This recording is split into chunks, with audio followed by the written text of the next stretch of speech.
Hello everyone and welcome back to another video. Today we're going to be talking about how to make a procedural radial menu in Unity.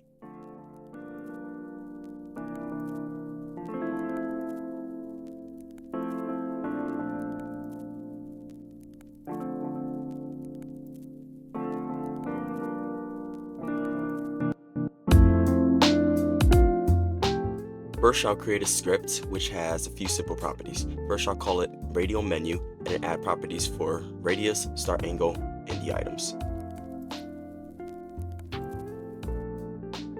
Back in Unity, I'll create a simple empty object underneath our canvas and call it radial menu.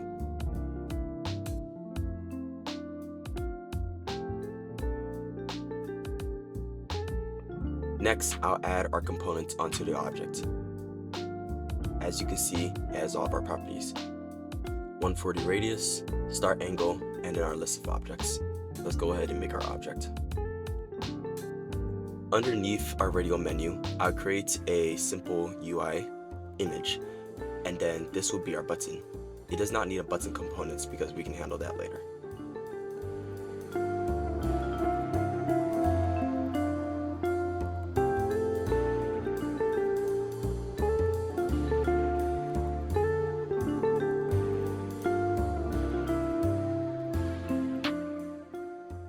Back in our radial menu script, we would take our item count divided by our step count, and based on that figure out the position that we need each object to be at. Then inside updates, update our layouts each frame. I converted our simple image into a prefab so that we are able to edit it later.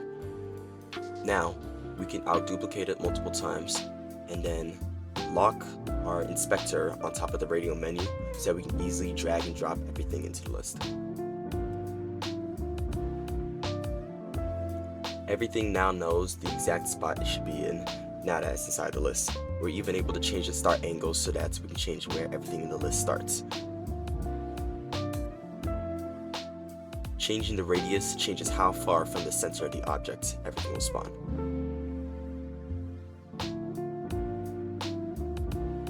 Next, we will handle the radial menu items. Create a new script, and inside of it we'll have a background, icon sprite, and Unity events for whenever we click. Back in Unity, we'll select our prefab and we'll add our new radial menu item script onto it.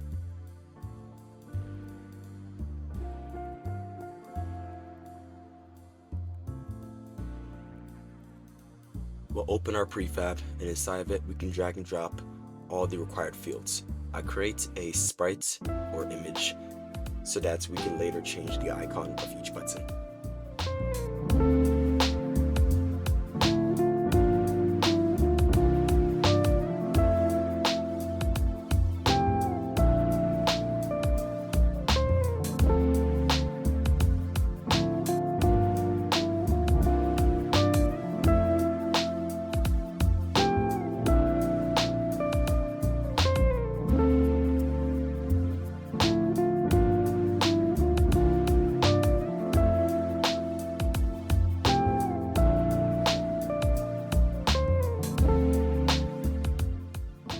Back inside of our radial menu item, we're going to change all of our references from before.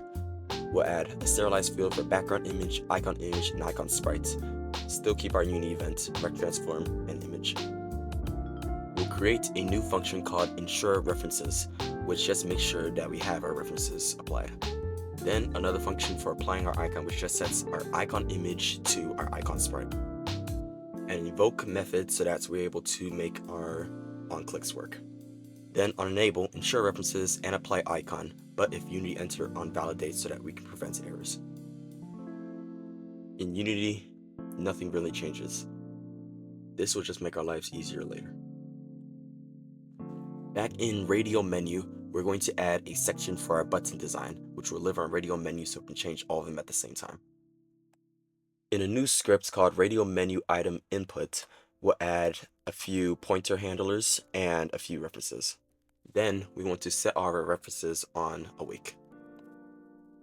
Then during a few of the pointer events, we want to change our scale and background color, and then on update our scale smoothly interpolated by our hover smooth speed. Back in Unity, as you see, our radial menu has changed.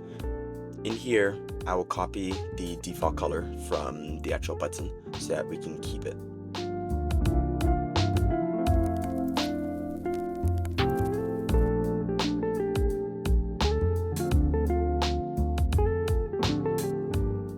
Then, on our button sprite, we want to just add our radial menu item input to it.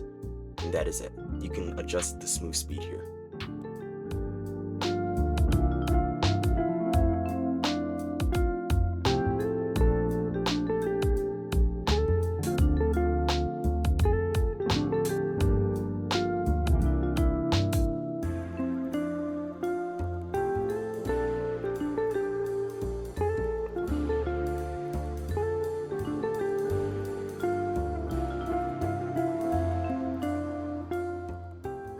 We are now also able to change the icons of each of our buttons.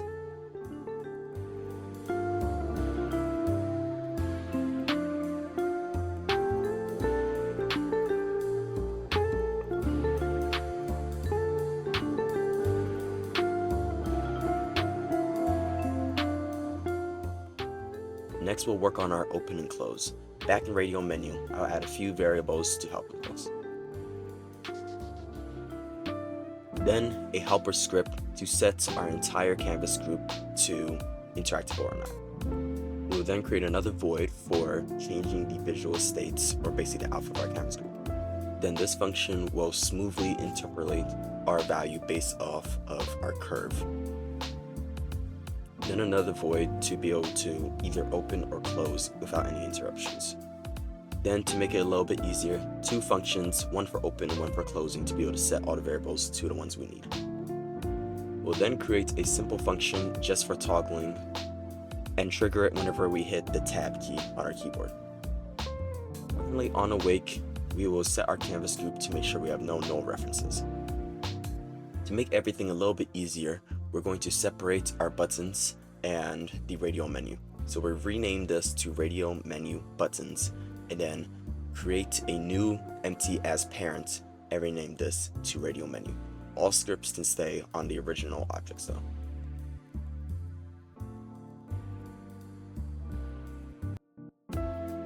Then we will drag our radial menu, the parent that we just created, into the field.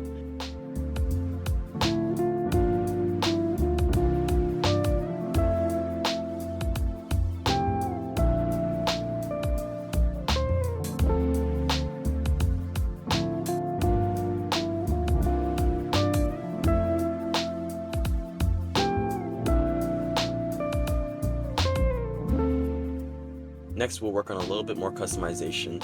We'll add a field for icon settings and change our items to hold radial menu items instead. We'll then change our update layout to be able to compensate for this change. Next, we'll make a function called apply defaults to item, which just changes our background sprite and color. Then on enable and on validate, we want to update our layout and apply defaults to all. Back in Unity, we replace all of our items with the script versions instead, and I created this in just Canva. It's a regular image, and then applied it to the background. Now, when we hit play, you can see that all the backgrounds change.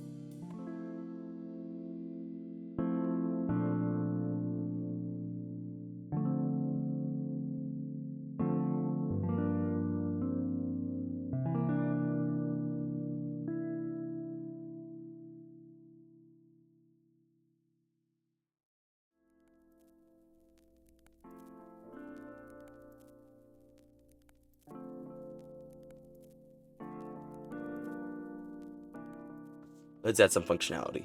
We'll add parameters in our radial menu for center icon, and then a void for setting our icon. Then on enable, we'll update the function to handle the center icon. Next, we add a pointer click handler to our radial menu input, and on click, we want to invoke our action and set the menu icon to our icon. Next, under the radial menu, we want to add our icon sprites and image that can actually be changed.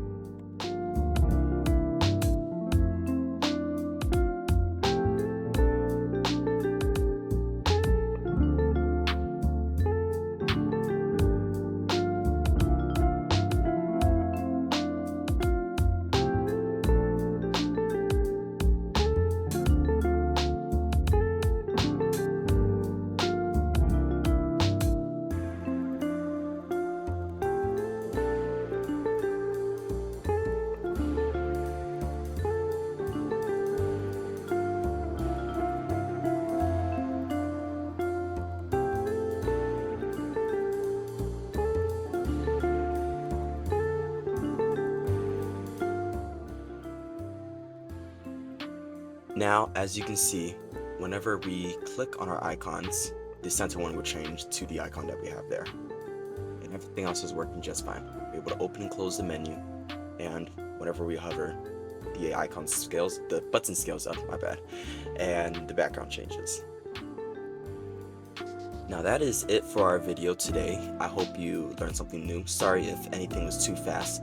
All the project files can be found in the description on GitHub repo.